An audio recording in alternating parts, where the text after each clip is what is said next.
and welcome to ECCB Connects.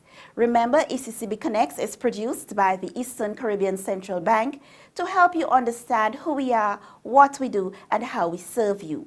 This week, we bring you part 2 of Governor Antoine's media conference held in Anguilla on 20th January. The National Commercial Bank is the largest bank in Anguilla by far, and it's a very important bank. As we speak, the bank is stable with good prospects for growth. That does not mean that it doesn't have some issues, but those issues have been worked on, and frankly, that's not unusual when you have a resolution in the first year of operations. And we continue to work very closely. As far as the ECCB is concerned, we stand with Anguilla to work for the success of NCBA. It's my understanding, Mr. Governor, that the Eastern Caribbean Central Bank is contemplating putting NCBA into receivership for a period of time because, quote unquote, they claim that the bank is losing a lot of money. They refer to as financial hemorrhaging.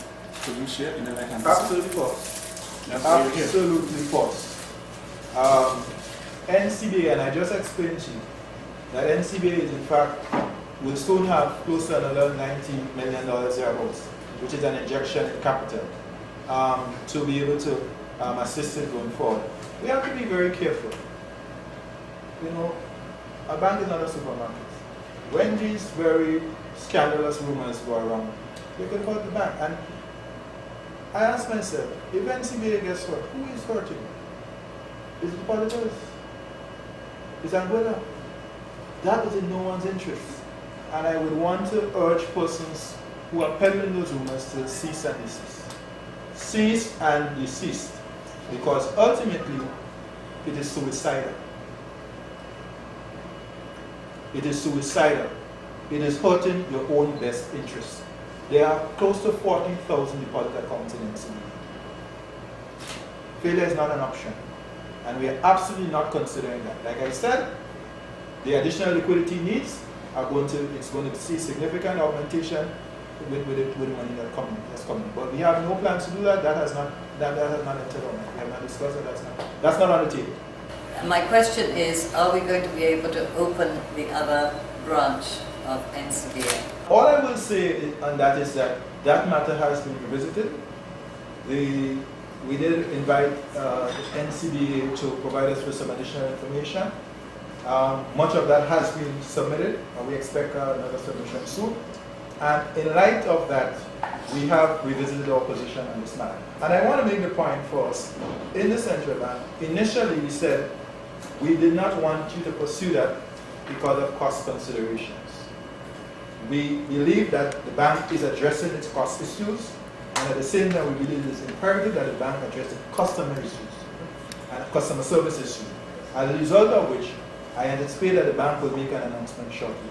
And I will leave that for the bank since I'm not in management.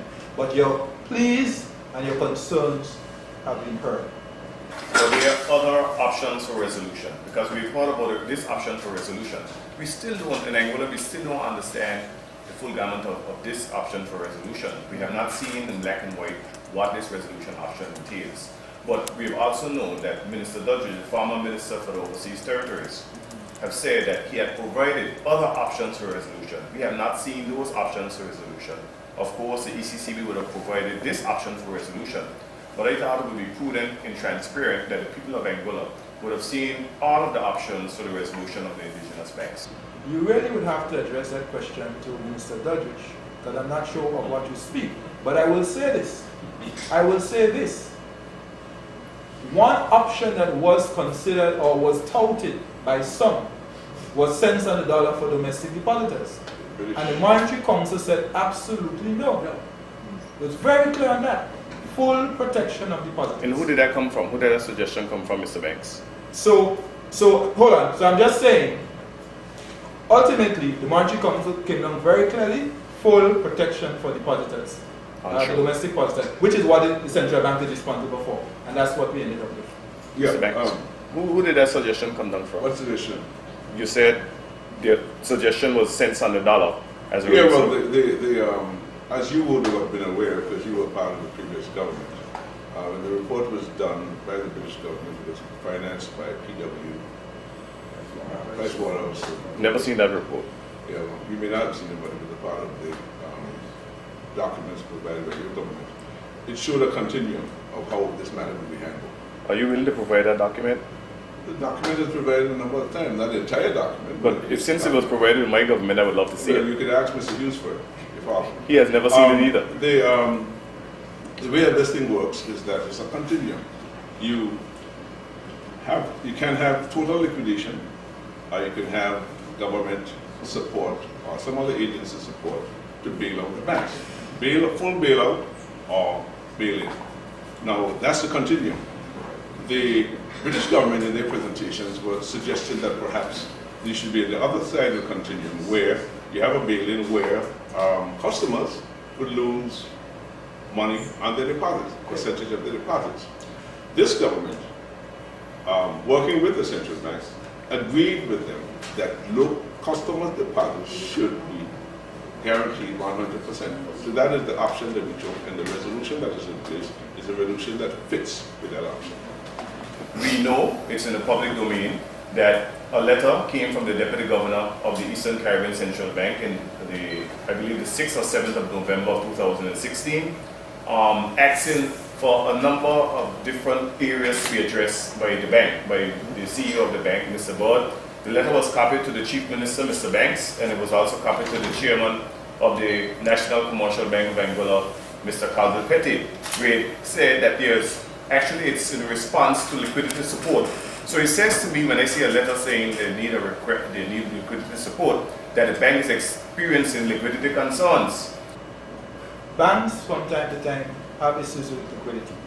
That is not unusual in banking business.